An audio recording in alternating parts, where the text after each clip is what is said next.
Selamat datang di channel Ruang Akademika Arif Institute of Law bersama saya M. Arif Amrullah. Tema kita kali ini korupsi dan biaya politik mahal bersama narasumber Ibu Hari Putri Lestari SH MH. Selamat datang Ibu Hari Putri Lestari. Terima kasih undangannya Prof. Arif. Baik, terima kasih. Sedikit tentang Ibu Lestari ini. Lahir di Surabaya 9 Desember 1967, lulusan sarjana hukum Fakultas Hukum Universitas Airlangga Surabaya, magister hukum Universitas Airlangga juga, jabatan anggota Komisi E DPRD Jawa Timur, anggota Badan Anggaran, wakil ketua DPD PDIP Jawa Timur, dan seabad pengalaman diantaranya ya, delegasi Women in Politics pernah di Amerika. Berapa hari Bu Lestari? 11 hari. 21 hari. 21 hari, luar biasa, lama sekali, bisa jalan-jalan kemana-mana ya. Tempat kita ngobrol pagi ini itu di Rumah Makan Lestari. Jadi Rumah Makan Lestari ini salah satu rumah makan terfavorit di Kota Jember ya. Tepat di jantung Kota Jember, menyediakan menu-menu lezat, lengkap juga dengan fasilitas yang memadai. Dan pada bulan Maret ini ternyata genap Rumah Makan Lestari ini berusia 40 tahun. Ibu Lestari, pagi ini kita bincang-bincang seperti yang tadi saya sampaikan, korupsi dan biaya politik yang mahal. Akhir-akhir ini dan beberapa bulan yang lalu juga, begitu banyak pejabat-pejabat yang kena OTT. Nah, ini sebenarnya apa yang melatar belakangi kok pejabat-pejabat itu kena OTT, kan Bu Lestari? Iya, dari pertanyaannya berat, tapi saya coba menjawab. Dibuat ringan saja. Karena ya kebetulan saya kan hampir tiga periode di wakil ketua DPD Jawa Timur. Tentunya salah satu adalah monitoring terkait dengan perilaku ataupun pejabat-pejabat yang dalam penyelenggaraan negara. Dan ketika ada yang oknum ya, ada satu atau beberapa yang melakukan atau tertangkap OTT, ini menjadi keprihatinan. Yeah. Keprihatinan sekaligus ya mengecewakan tentunya siapapun partai yang mengusung. Yeah.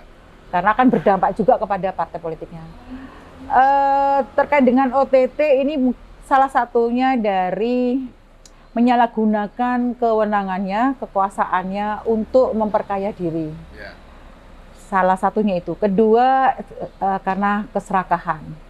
Ketiga, tidak dipungkiri mungkin salah satunya adalah terkait dengan biaya politik yang sudah mahal ketika akan menjabat pada jabatan itu, baik itu di legislatif ataupun di kepala daerah.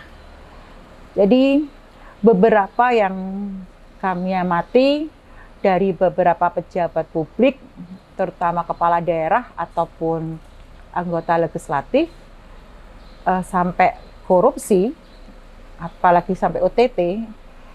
OTT kan berarti sudah KPK sudah sangat membidik berarti kan. Ya. Nah itu kaitannya salah satu kemungkinan adalah dia mempunyai tanggungan yang harus dilaksanakan atau melunasi kewajibannya, juga terkait dengan hampir tiap hari ada harapan-harapan ataupun permintaan-permintaan dari konstituen. Jadi dia dua. Pertama adalah saat ketika akan menjabat, proses kampanye itu mahal. Yeah. Kedua, setelah menjabat pun tetap mahal. Yeah. Nah ini yang akhirnya ketika pejabat atau kepala daerah ataupun legislator itu tidak kuat imannya, ya tentu dia akan mungkin terpaksa melakukan hal-hal yang melanggar hukum. Nah ini berarti kan Bu Lestari, mengapa mereka melakukan hal-hal yang seharusnya tidak dilakukan? Artinya bahasanya korupsi seperti itu. Nah, berarti ada juga faktor eksternal ya. yang memungkinkan para pejabat itu melakukan hal yang demikian. Nah, apakah itu juga pengaruh dari kebijakan-kebijakan yang mendorong mereka melakukan itu sehingga terjadi biaya politik yang mahal itu? Biaya politik yang mahal itu tadi saya katakan dua, Prof. Ya, Pada saat sebelum kampanye, bahkan sebelum kampanye, ya, proses seorang politisi ataupun birokrat, kalau birokrat mungkin agak berbeda karena dia berangkat dari birokrasi, terutama ini yang non birokrat. ya, Ya, politisi banyak katakan untuk sebelum tahapan-tahapan itu kan prosesnya panjang. Sebelum dia masa kampanye, itu kan investasi sosial untuk dikenal, untuk oh ini orang ini dermawan, orang ini aktif, kegiatan sosial. Itu tidak hanya menyumbang tenaga, tentu berbiaya. ya, Sampai dia mendapatkan rekomendasi dari partai politik, apakah dia sebagai caleg ataupun sebagai calon kepala daerah, ya, caleg ataupun calon legislatif ataupun calon kepala daerah itu. Nah, setelah direkomendasi kan masa kampanye. ya. Masa kampanye itu biayanya sangat-sangat mahal. Mm-mm. Kemudian setelah terpilih pun ada biaya yang sangat mahal. Kenapa? Akhirnya ya itu tadi mungkin punya tanggungan. Kalau memang itu tanggungan, bahkan seandainya tidak punya tanggungan pun orang sudah kaya, tapi tingkat keserakahan dari itu juga ada. Nah, kalau tadi Prof katakan bahwa kok masih terjadi, saya rasa semua itu terkait dengan peluang-peluang, baik masyarakatnya sendiri. Saya bukan seluruh ngomong masyarakat ya. Ya, Beberapa orang yang berusaha untuk mendorong untuk pejabat itu melakukan korupsi atau menerima gratifikasi. ya, Juga lemahnya dari instansi yang terkait. Jadi kalau di pemerintahan, ketika dia melakukan korupsi, misalnya infrastruktur, ya, ya berarti kan pejabat terkait dengan sampai itu pengawasannya, prosesnya itu juga menurut saya masih ada yang lemah. Nah, begini Bu Lestari atau saya panggil Bu Tari ya. Orang yang terkena UTT, jadi ibaratkan itu sama saja seorang pasien datang ke rumah sakit udah sakit, ya, minta dirawat, ya. Nah, jadi mereka tadi yang terkena UTT itu kan sudah terkena. Itu artinya bekerjanya penegak hukum itu pada sektor hilir, ya. Nah, yang kita coba kita analisis, ini juga faktor penyebabnya, sektor hulu. Mengapa terjadinya korupsi yang demikian itu? Nah, ini juga ada penyebab. Apakah juga karena kebijakan-kebijakan yang mendorong mereka juga melakukan seperti itu? Ya, jadi faktor hulu. Jadi ibaratkan begini, mengapa banjir terus? Oh, ternyata di hulu itu sudah hutannya gundul. Seharusnya kan di hulunya diperbaiki. Jadi kalau seperti itu artinya mengalir terus nih, artinya sampah ke hilir. Tiap hari orang memberikan sampah di hilir, tidak akan selesai-selesai. Demikian juga tentunya juga permasalahan korupsi seperti itu. Nah, bagaimana pandangan Bu Tari? Ya, saya mengamati sejak 2000. Ini bisa sambil diminum loh Bu Tari. Ya, terima kasih Prof. Saya mengamati hal ini mulai 2006 ya. Jadi 15 tahun saya mengamati perpolitikan secara keseluruhan nasional, Jawa Timur, bahwa ini semacam lingkaran setan. Oh, lingkaran setan. Ya, lingkaran setan. Siapa penyebabnya? Semua ada di dalamnya. Bukan saya ngatakan lembaganya ya, tapi ada di dalamnya yang tidak kuat imannya. Kemudian calegnya juga. Kemudian atau calon kepala daerahnya juga. Kemudian masyarakatnya, pemilihnya. Saya nggak katakan seluruh masyarakat. Ada masyarakat juga masih tidak tahu bahwa pemilu atau pilkada atau pilpres itu penting untuk mengatur kehidupan mereka. Nah, ini yang kalau saya simpulkan sebenarnya intinya atau benang merahnya adalah pendidikan politik yang masih belum masif, masih kurang bahwa untuk meningkatkan kesadaran masyarakat secara umum bahwa pemilu itu adalah gawe sesuatu yang penting. Ini masyarakat umum apalagi masyarakatan yang berpendidikan masih kurang ya. Jangankan masyarakat yang kurang, orang setingkat berpendidikan S1, S2, bahkan S3, bahkan profesional ataupun pengusaha. Kadang-kadang pemilu itu dianggap tidak terlalu penting. Karena saya keliling beberapa daerah mengatakan percuma pemilihan, paling ya itu-itu saja, nggak merubah nasib. Saya sampai tanya yang dari tukang beca, sampai tanya seorang yang berpendidikan tinggi atau pengusaha sukses. Saya membangun karir atau kehidupan sehari-hari itu tidak bergantung pada mereka. Pada katakan presiden ataupun menteri ataupun DPR RI sampai kepala daerah ataupun semua tingkatan. Mereka menganggap bahwa jabatan-jabatan itu tidak mempengaruhi mereka. Masih banyak yang berpendapat seperti ini. Nah, ini kan ada yang salah.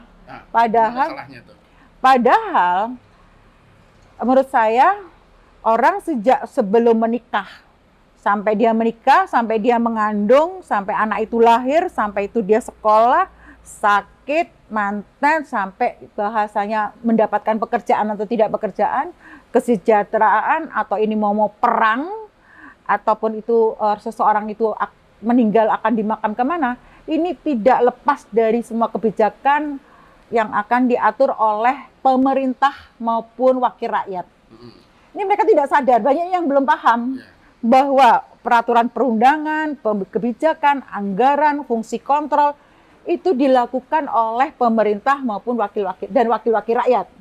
Nah, ini mereka banyak yang belum paham.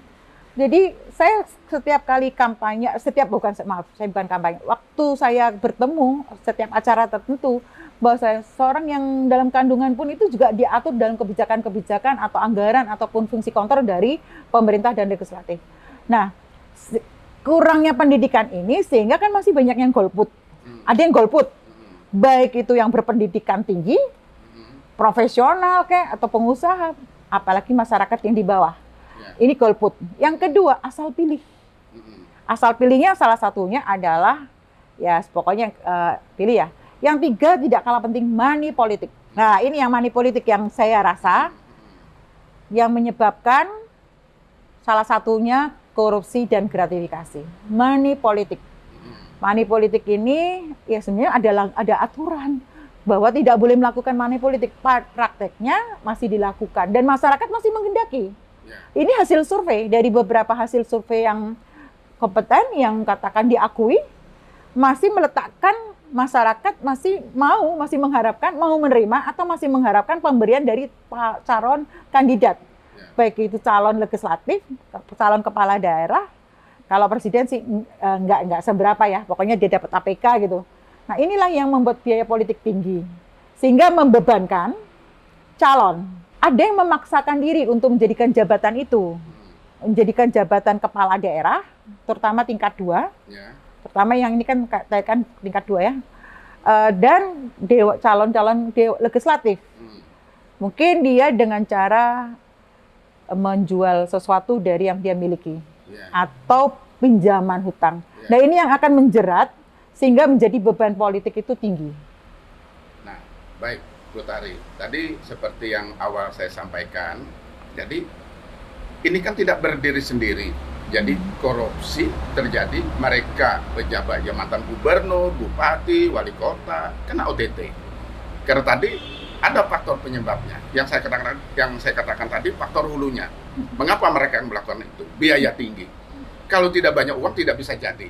Nah, jadi dermawanlah saat akan kampanye. Nah, itu kan mesti juga harus kembali. Nah, ini kan tidak lepas juga dari regulasi, faktor hulunya, aspek hulunya. Nah, bagaimana menurut Bu Tari? Artinya untuk menghentikan hal itu. Jadi biar artinya begini, kita kan butuh pimpinan itu yang baik, ya, sesuai dengan amanah, ya. Tapi ternyata juga yang dipilih tidak sesuai. Oh, belum apa-apa sudah kena OTT misalnya. Nah, ini kan menjadi tidak bagus dalam kita mencari seorang figur pimpinan yang baik itu tadi. Nah, tentu di sini bagaimana menurut Bu Tari untuk menghentikan yang biaya tinggi itu tadi. Nah, ini kan tidak lepas dari kebijakan. Tadi disebutkan, oh itu oknum. Ini juga tidak lepas dari mereka. Oknum itu juga tidak akan sendiri, tentunya juga akan bersama-sama. Nah, bagaimana menurut pandangan Bu Tari? Sebelum saya menjawab pertanyaan Prof yang terbaru terkait dengan bagaimana menghentikan, saya tambahkan lagi, Sampai diminum Bu Tari. biaya politiknya itu bukan sampai dengan masa kampanye, sampai setelah dilantik. Tidak sampai selesai di situ. Tetapi ketika setelah dilantik pun masih berbiaya politik tinggi. Saya ini dengar dari beberapa curhatan lah, omong-omong dari para pejabat ataupun para teman di legislator ataupun kepala daerah. Aduh, ngopeni konstituen, bahasanya itu membina atau menjalin hubungan tetap disenangi atau tetap dianggap dermawan itu kan tidak hanya pada saat kampanye. Ya ada saja bahwa hampir tiap hari menurut mereka dan saya pun juga mengalami itu bahwa ada yang minta sumbangan genteng bocor, belum bayar sekolah, sumbangan untuk ini, sumbangan untuk itu. Hampir tiap hari saya rasa semua mengalami yang sama. Lah inilah yang menjadi politik itu mahal, tidak pada saat sebelum kampanye, pada saat kampanye bahkan masa menjabat pun itu tetap besar. Nah, ini masyarakat juga turut mendorong orang untuk ya kadang-kadang ya karena memberi itu kan khawatir dibilang pelit lah, dibilang nanti takut tidak terpilih lagi lah.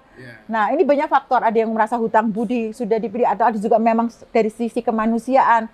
Jadi biaya politik itu tinggi sebelum masa kampanye bahkan sampai dia masa jabatan. Nah, inilah yang menciptakan orang untuk tergoda dalam arti gratifikasi maupun korupsi. Nah, apa yang harus kita lakukan ya sebenarnya pertama adalah pendidikan politik tadi. Bahwa pada saat kampanye jangan meminta apa-apa kepada calonnya. Jangan meminta kepada calon kepala daerah maupun calon legislatif. Justru saya belajar dari Australia, dari Amerika, ya kan? Bahkan negara tetangga di Singapura, ya Amerika sama Australia itu bahwa calon itu yang disediakan acara. Jadi calon kandidat itu tinggal datang, biayanya menekan biaya kos. Karena masyarakat di sana menganggap bahwa yang membutuhkan adalah masyarakat. Dia ingin menseleksi calon-calon yang akan dia pilih. Nah, sedangkan kalau di sini kan enggak, masyarakat di Indonesia mayoritas masih kalau saya belum ketemu, belum ada APK-nya, biaya APK kan juga cukup mahal. Saya belum, misalnya masyarakat merasa saya belum disumbang kok, ngapain ya, mending milih yang sudah nyumbang sebelum kejadian. Nah, ini yang menurut saya ini yang harus dihentikan. Biaya kampanyenya ini yang harus ditekan sedemikian rupa. Negara harus hadir. Negara harus menyiapkan biaya kampanye untuk calon kandidat. Nah, ini harus ada batasan maksimal atau minimal setiap calon untuk mengeluarkan biaya. Ini harus ada solusinya. Yang kedua adalah ketegasan dari pelaksanaan undang-undang. Undang-undang sudah jelas kok tidak boleh money politik. Tapi faktanya kita lihat dari beberapa media, ada di YouTube juga, di televisi, ada calon kandidat bagi-bagi uang atau bentuknya lah. Kan money politik itu tidak selalu bagi-baginya berbentuk uang, sembako dan lain-lain, itu kan juga bagian dari pemberian masa kampanye yang di luar batas, di luar APK, menurut saya adalah bagian dari money politik. Nah, undang-undangnya sudah jelas ada aturannya, regulasi. Implementasi konsistensi penegak hukum ini yang kurang kalau menurut saya. Nah, sebentar, saya potong itu. Nah, yang bagi-bagi seperti itu tadi, itu pada wilayah siapa yang melakukan controlling seperti itu? Bawaslu, Panwas. Tapi kan tadi kembali, berapa gaji Panwas? Gaji Bawaslu. Dia masa kerjanya juga tidak kontinu sampai, kan ada masa kerjanya. Ya terbatas lah, dibatasi. Nah, dan kembali saya ngatakan tidak semua. Tidak semua, ada beberapa orang atau beberapa oknum yang tergoda. Jadi ketika dia tahu itu ada pelanggaran, tapi ada pendekatan, sudahlah nggak usah diproses begini-begini, penyelesaian secara damai lah. Ya dalam arti ya mungkin saya katakan itu adalah gratifikasi dari kandidat calon, daripada itu diproses secara hukum, dia memberi sesuatu dalam damai. Nah ini kan sudah ada pelanggaran yang kedua. Kemudian yang ketiga terkait dengan OTT. Ngapain harus OTT? Mestinya kan fungsi pengontrol yang di inspektorat ataupun apa di setiap dinas itu kan juga harus teliti. Nah ini Kalau menurut saya pemerintah di semua lini harus ada ekstra pengawasannya ini kepada, jangan sungkan misalnya itu seorang bupati diawasi oleh ada kekeliruan atau wali kota ada kekeliruan atau dinas atasan atau gini, atasan itu melakukan perintah yang salah, bawahan ini harusnya juga mengingatkan, bukan berjamaah ketika pimpinannya itu mengambil kebijakan salah yang terindikasi adanya gratifikasi atau korupsi, mestinya bawahnya juga mengingatkan begitu. Nah, inilah yang fungsinya kita harus kontrol dan implementasi dari undang-undang yang sudah ada itu harus ditegakkan gitu. Nah, ini tadi menarik apa yang tadi disampaikan oleh Bu Tari terkait dengan pengalaman di Australia, di Amerika. Jadi mereka datang, itu kan menyampaikan programnya, masyarakat menunggu, memilih. Nah, itu tadi yang saya sampaikan. Kita ini ingin memilih, saya sejarah ya. Oh, saya ingin memilih Matahari misalnya. Matahari itu jadi pimpinan saya, misalnya kan gitu. Oh, apa program-programnya? Jadi bukan lalu terpancing pada seberapa banyak mereka memberi kado kepada saya, misalnya seperti itu. Nah, ini tadi di luar negeri. Nah, bagaimana kalau kita misalnya di Indonesia ini untuk menerapkan seperti itu? Bagaimana Bu Tari? Ini bicara tentang saat ini atau sebaiknya? Sebaik, ya tentunya solusi kita. Ya, karena jadi, kan ini yang kita hadapi saat ini kan agak rumit. Kalau saat ini itu kan, kalau saat ini ya, hingga saat ini mendatang ya, tentunya. Kalau saat ini bahwa kebanyakan itu kepala daerah, calon kepala daerah di tingkat 2 maupun di provinsi, ya kan, maupun calon legislatif di tingkat 2 sampai RI, itu kebanyakan yang mengundang, yang ini memperkenalkan diri itu adalah inisiatif dari calon, dari timnya. Jadi mengundang ini kan, ya pada dia butuh, misalnya anggap saja ini Jember Lumajang. Sebuah calon harus, kalau memperkenalkan diri, harus mengundang tokoh-tokohnya atau kelompok-kelompok untuk dikenal, ya kan? Nah ini tentunya berbiaya. Kalau toh penyelenggaraan yang mengundang sebatas pertemuan itu mungkin biaya kos politik yang relevan, ya. Tetapi ketika harus melakukan money politik dalam arti yang saya dengar, tapi tidak satu kali, berkali-kali dan bertahun-tahun, setiap kali penyelenggaraan itu hampir sama, bahwa serangan fajar atau kurang 1 hari dia bagi amplop misalnya 10.000 amplop dengan isi A50 atau 20.000. Ini yang jelas-jelas kalau menurut money politik. Nah, itu satu. Berikutnya adalah kalau bisa dihitung aja biaya kos politiknya itu ketika yang punya hajatan itu adalah calon. Berapa titik dia harus untuk berkenalan dengan masyarakat. Nah, ini yang sekarang ini masih berlaku. Tapi ada juga sih, misalnya menunut pengajian atau menunut kegiatan lain ada, tidak bisa dipungkiri itu. Misalnya ada event-event arisan. Saya pernah untuk menekan kos politik itu cari event-event yang memang dia kegiatan rutin, saya hadir di situ. Pinter-pinternya calon itu untuk bisa memanage keuangan. Nah, tetapi bukan idealnya, kita belajar dari Australia, belajar dari Amerika. Mereka itu saya katakan bahwa misalnya dalam satu perumahan ya, atau satu RW, mereka begini, saya ingin memilih tingkat 1 atau tingkat 2 RW gimana? Kita mengundang, mereka yang mengundang. Mereka menyediakan cuma aqua dengan misalnya hanya pisang goreng, tapi calonnya itu yang disuruh memperkenalkan diri, kemudian komitmen apa ke depan, sehingga biaya kos itu bisa saya katakan tadi bahwa sebenarnya yang memerlukan perusahaan itu kan yang membutuhkan manajemen, direktur yang baik. Ini kan mengelola negara, mengelola pemerintahan, baik di semua tingkatan, baik tingkat 2, provinsi maupun pusat. Jadi rakyat ini sebenarnya pemilik saham. Ini bisa sambil diminum loh, Bu Tari. Pemilik saham ataupun yang punya kebutuhan bahwa nasibnya dia, hari-harinya dia itu akan diatur orang yang tepat, orang yang memang kompeten, orang yang memang benar, yang punya integritas. Nah, jadi masyarakat sekarang ini saya berharap kita semua berupaya ada pendidikan politik yang masif. Baik itu mulai di tingkat SD, SMP, SMA, bahkan di pengetahuan, bahkan di pengajian ataupun di gereja, bahwa harus mulai ada pendidikan politik, bahwa sebenarnya kita memilih pemerintah pusat, pemerintah provinsi, kabupaten, bahwa legislatif itu adalah masyarakat yang membutuhkan. Jadi selama ini kan kebalik, ada image bahwa yang butuh tuh calonnya. Ya. Nah, mereka yang harus memperkenalkan diri, mereka yang harus memberi sesuatu sebelumnya itu yang jadi persoalan. Menarik sekali. Jadi para sahabat akademika, apa yang tadi disampaikan oleh narasumber. Jadi betapa biaya politik yang tinggi itu seperti ini ceritanya. Barangkali ini antara lain ya. Nah, tadi menarik itu. Bagaimana caranya juga ini ya untuk dibalik. Jadi bukan lagi si calon ini yang membiayai, tapi juga masyarakat. Dan ini tadi istilahnya apa? Pendidikan politik. Nah, bagaimana menurut Bu Lestari untuk pendidikan politik ini nanti? Bagaimana caranya itu ya? Apakah itu nanti terintegrasi ada dalam kurikulum atau bagaimana? Apa sektoral tiap-tiap partai atau gerakan nasional? Ya, memang tanggung jawab utama adalah di partai politik. Ya. Semua partai politik bertanggung jawab. Semua partai politik bertanggung jawab terhadap pendidikan politik. Nah, karena partai politik ini kan kalau menurut saya candra di muka atau pabriknya.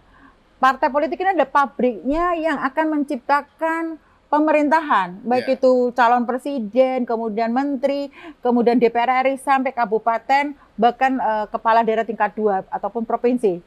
Nah, semua punya kepentingan jadi dari partai politik, kemudian pemerintah pusat sampai tingkat kabupaten, kemudian perguruan tinggi, Prof. Saya menaruh harapan pada Prof. Arief ini. Tapi ini adalah bagian dari pendidikan politik.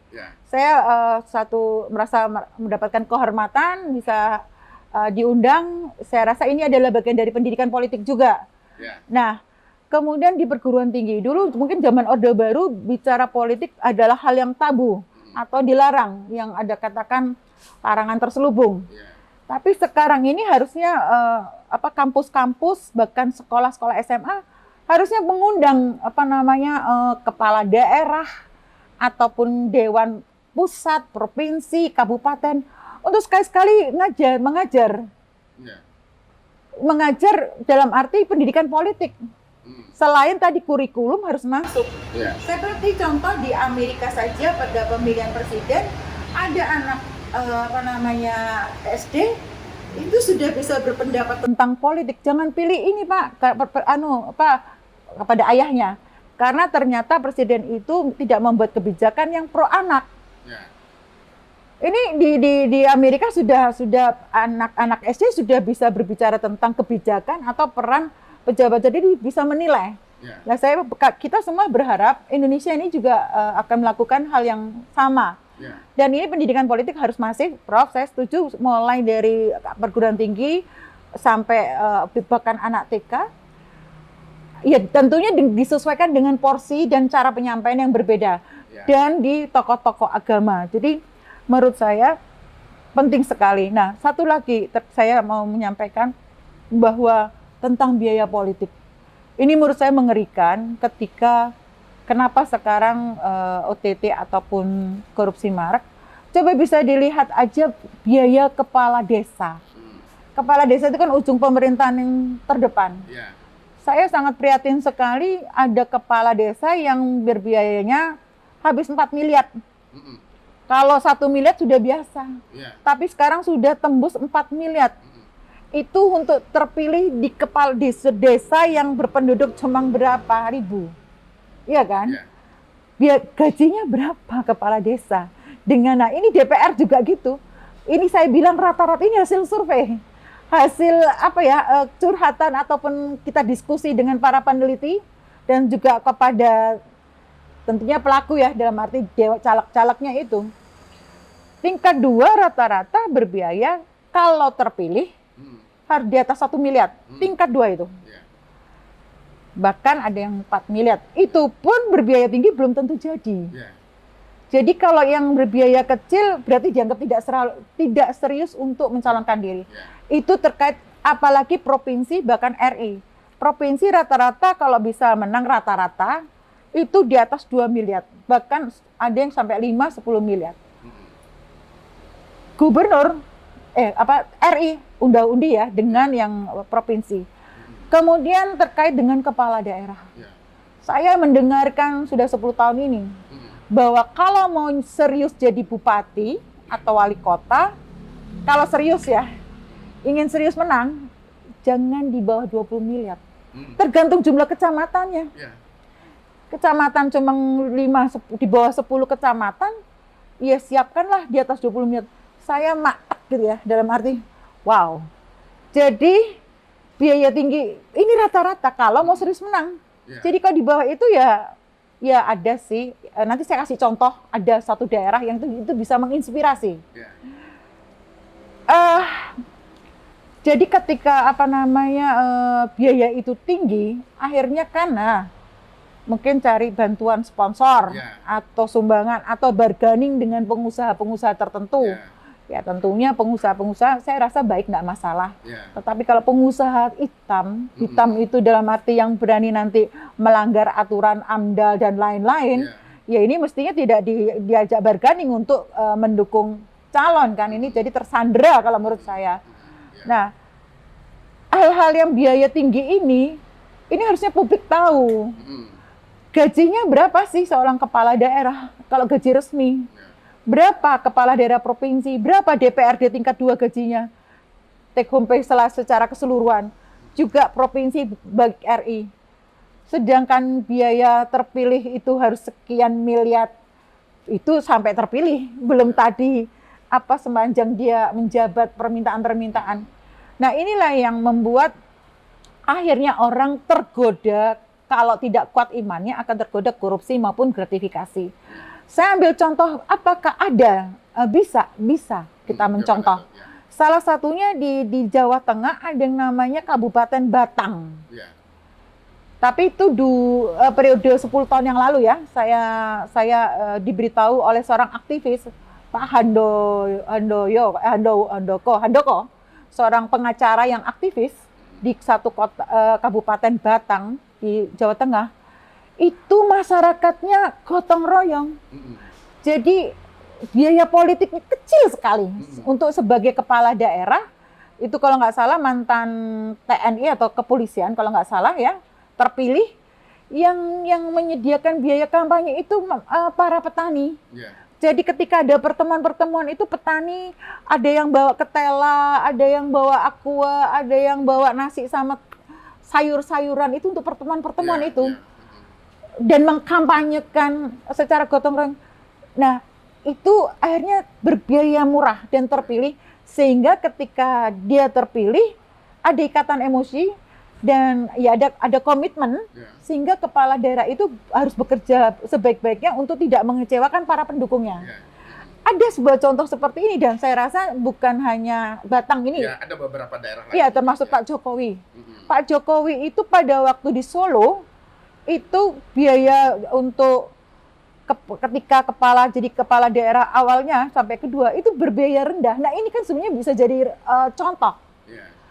Saya harap yang hal-hal seperti itu terpublikasi bagaimana bisa terpilih. Nah, memang yang berbiaya murah itu bisa dilakukan apabila para kandidat itu sudah investasi sosial. Seperti saya, salah satunya kenapa saya tidak berbiaya tinggi pada saat waktu pemilihan 2019, tentunya, dan saya rasa bukan saya saja, beberapa kepala daerah ataupun beberapa calon legislatif bisa terpilih. Ada teman saya juga di daerah Pacitan, itu berbiaya rendah juga, karena dia sudah kerja politiknya lama. Jadi sudah investasi sosial, sudah banyak yang kenal, kemudian sudah banyak membantu kegiatan sosial, jadi popularitasnya sudah ada, manfaatnya sudah bisa diterima masyarakat. Nah, ini keterpilihannya juga ada. Jadi biaya tinggi itu tidak selalu begitu. Baik, Bu Tari. Jadi para sahabat akademika, tadi ini menarik tentang pendidikan politik. Nah, ini tadi seperti disampaikan oleh narasumber bahwasanya ini juga diantaranya tanggung jawab partai. Nah, saya ingin bertanya, sampai saat ini sudah seberapa jauh? Artinya partai politik melakukan pendidikan politik itu?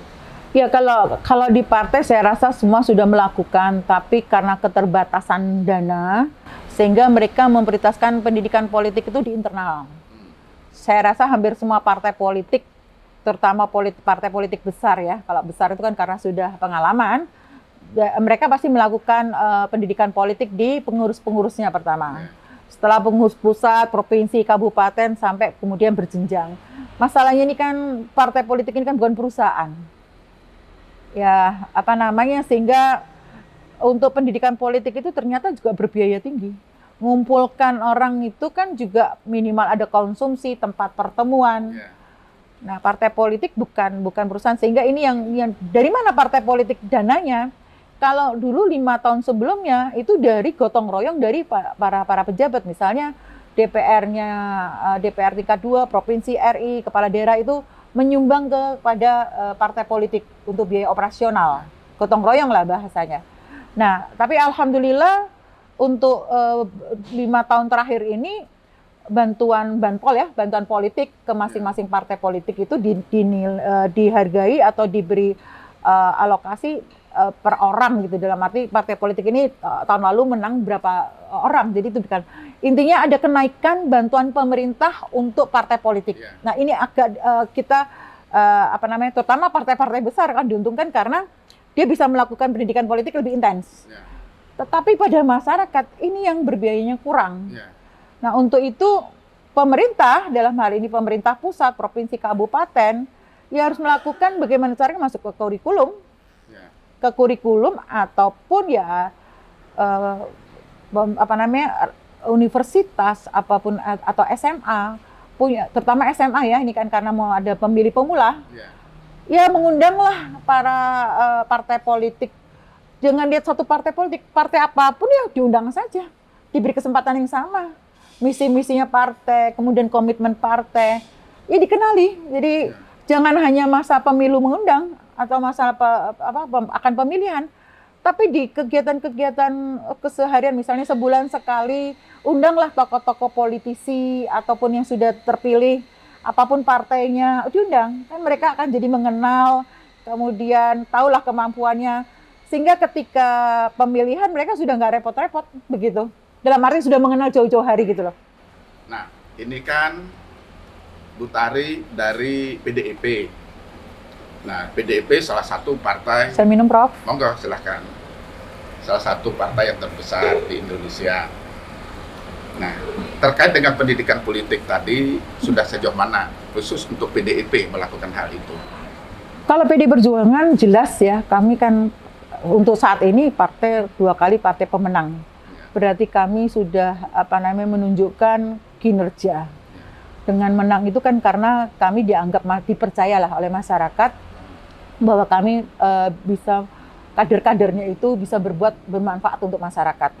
Yang dilakukan ya setiap tahun itu ada pendidikan BIMTEK. Jangankan yang belum jadi pejabat, kami yang sudah jadi dewan saja masih ada BIMTEK untuk mengupgrade pengetahuan, ya kan, kemudian juga integritas lah, dalam arti meskipun sudah jadi dewan, ada di PD Perjuangan itu kepala daerah masih ada BIMTEK-nya kepala daerah yang dilakukan oleh PD Perjuangan dengan mengundang dari KPK, BPK, dari kejaksaan, dari yang kompeten yang lebih katakan bisa bermanfaat untuk mengingatkan jabatan. Jadi termasuk ahli hukum juga untuk bahwa tidak sampai terjerat lah. Nah, seperti itu. Itu dilakukan rutin, Prof. Jadi yang dilakukan oleh PD Perjuangan adalah sudah mengadakan, yang sudah jadi aja sudah adakan BIMTEK ya. Itu rutin setahun bisa sampai 3 kali. Belum lagi nanti kami juga ada pendidikan politik di tingkat pengurus partai di semua tingkatan. Tapi saat ini kami baru bisa sampai dengan tingkat kecamatan. Karena ya PD Perjuangan partai besar sehingga itu berbiaya tinggi, sehingga kami bertahap. Harapannya nanti tidak hanya kader-kader yang jadi pengurus partai di tingkat kecamatan saja, tapi di tingkat bawah ranting sampai anak ranting pun ada pendidikan politik. Ya sudah ada pendidikan politik, tapi tidak semua karena itu tadi proses waktu dan biaya untuk sampai yang ke bawah. Ya, tentunya juga nanti masyarakat, jadi tidak hanya internal partai kan ya Bu Tari ya? Oh tentu, karena ya di contoh PD Perjuangan sudah melakukan pendekatan dengan perguruan tinggi, dengan UGM ataupun dengan apa namanya beberapa ya dengan UNER, kampus swasta. Ya, saya rasa juga UNED juga ada ya dari DPR RI yang sudah masuk ke berkomunikasi dengan kampus ya. Jadi harapannya kan ya kita diberi kesempatan untuk berkenalan dan menyampaikan apa namanya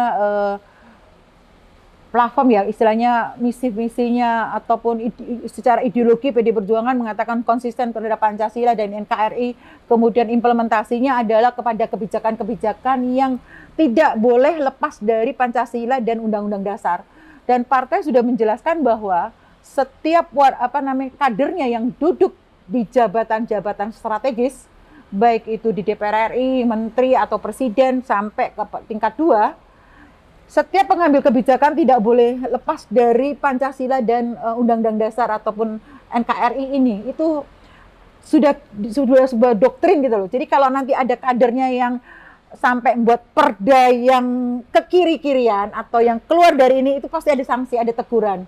Nah, kemudian terkait dengan pendidikan politik yang ke masyarakat, ya sudah, setiap kali ada ya seperti ini saya kan diizinkan, atau misalnya di Facebook, di Instagram atau di WA, itu bagian dari pendidikan politik bahwa menginformasikan gerakan PD Perjuangan ini misalnya melayani masyarakat, pro rakyat misalnya ketika ada masalah-masalah itu bisa kami dampingi baik itu yang di legislatif maupun pengurus partai. Nah, seperti pendidikan politik kan begini, kalau kami yang memberi pendidikan politik ke struktur partai sampai di bawah. Saya sampaikan bahwa sebagai pengurus di tingkat kelurahan, jangan punya pikiran kerja-kerja partai itu hanya pada saat pemilu. Tetapi keseharian itu adalah kerja-kerja politik. Adalah bagian pendidikan politik. Ini adalah bagian pendidikan politik. Contoh misalnya, ada warga di RTX, dia kesulitan mendapatkan BPJS, dia warga miskin. Atau kesulitan ketika dia ke rumah sakit, ini terutama yang membutuhkan. Nah, sebagai pengurus partai di tingkat bawah, ini diharapkan bisa mendampingi. Misalnya ada persoalan-persoalan yang dia jadi gini, setiap persoalan sehari-hari yang ada di masyarakat, pengurus partai di tingkat bawah pun kan yang garda terdepan, itu bukan wajib ya, diharapkan bisa membantu mencarikan solusinya. Bukan dia yang menyelesaikan, tetapi mendampingi, kemudian oke, nanti kita laporkan ke bupati, atau oke, kita dampingi ke dewan yang di tingkat 2, atau provinsi, ataupun RI. Nah, ini kerja-kerja politik, kerja-kerja partai itu, masyarakat ataupun yang di bawah ini kan dianggap hanya pada saat pemilu, atau pilkada saja. Tidak, sehari-hari adalah bagian dari kerja-kerja politik. Gitu. Baik. Bu Tari, sebelum kita mengakhiri obrolan singkat kita ini, barangkali ada pesan-pesan yang akan disampaikan. Monggo. Ya, tadi yang temanya terkait dengan korupsi dan biaya politik yang mahal, saya rasa harus segera ada pendidikan politik yang masif, bahwa masyarakat itu yang harus diingatkan bahwa yang membutuhkan para wakil rakyatnya atau juru bicara. Saya ini kan juga juru bicara, DPR tingkat 2 Provinsi RI itu kan juru bicaranya atau tempat menitipkan aspirasi, tempat untuk menitipkan amanah. Kemudian pemerintah juga begitu, kepala daerah, kabupaten, provinsi sampai pemerintah pusat. Itu masyarakat yang yang membutuhkan untuk mengatur tatanan kehidupan sehari-hari atau pemerintahan berbangsa. Sehingga pendidikan politik itu mari kita mulai sesegera mungkin dan semasif mungkin di semua tingkatan, dengan berbagai cara. Ya kalau dengan tukang becak, ya pada saat ngobrol-ngobrol itu, dengan tukang sayur, anak mahasiswa, bahwa kita mengingatkanlah, itu jadi pendidikan politik tidak harus di tempat di formal, di kampus, di sekolah, tidak harus di tempat gedung, tidak. Di keseharian itu kita bisa ngomong-ngomong soal pentingnya politik. Nah, itu pertama. Yang kedua tentang biaya politik tadi. Kita ingatkan bahwa jangan bebankan biaya politik tinggi atau biaya politik itu kepada kandidat semua lini. Karena apa? Itu yang akan menyebabkan salah satunya korupsi dan gratifikasi. Begitu. Baik, para sahabat akademika, kita sudah mendapatkan pencerahan semuanya dari narasumber Ibu Hari Putri Lestari, anggota DPRD Jawa Timur Komisi E, ya. Semoga obrolan ini memberikan pencerahan bagi kita semua dan kita tahu bagaimana sebetulnya dalam memilih ya pimpinan kita dan bagaimana juga untuk menekan biaya politik yang tinggi itu biar tidak terjadi OTT terus kepada pejabat-pejabat ya, dan tentunya juga semua yang potensi untuk itu ya, yang potensi artinya terkena di OTT.